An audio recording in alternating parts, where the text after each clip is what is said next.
நான் என்ன தவறு செய்தேன்? உனக்கும் எனக்கும் என்ன பகை இருக்கிறது? தம்பி மணியடி கவர்ந்தாய், தண்டித்தேன். என்னோட தம்பியனுடைய மனைவியை நான் தாரமாக்கி கொண்டேன். ஆஹா, என்னோட வாணனுடைய கூட்டத்திலே அண்ணன் மனைவி தம்பி மனைவி என்பது பாகுபாடு கிடையாது. கிடையாது. அக்கா தங்கா என்பது பாகுபாடு கிடையாது. ஆஹா, வானர் ஜாதியிலே எல்லாம் ஒன்றே ஓரினமா வாழ்ந்து கொண்டிருக்கிறோம். மிருக ஜாதியிலே ஜாதியிலே ஐந்தறிவுள்ள மிருகங்கள் அனைத்துகளும் சரி, அதாவது ஜாதி மதம் பேதம் இல்லாமல் முறைப்பாடு கிடையாமல் சர்வீசமமா வாழ்ந்து கொண்டிருக்கிறோம். இந்த குற்றத்தை அறிந்து ஏது குற்றத்தை அறிந்து நீ பான பிரயோகம் செய்தாய்? பாலி, ஒரு மிருகத்தை வேட்டையாட வேண்டும் என்றால் நேர்முகம் நின்று வேட்டையாட முடியாது, மறைமுகமா நின்றுதான் வேட்டையாட முடியும். நீ மிருகம், நான் வேட்டையாடினேன். எதை வைத்த மிருகம் என்று சொல்லுகிறாய்?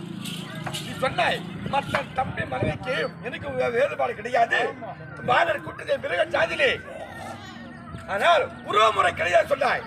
அதை நான் தண்டித்தேன்.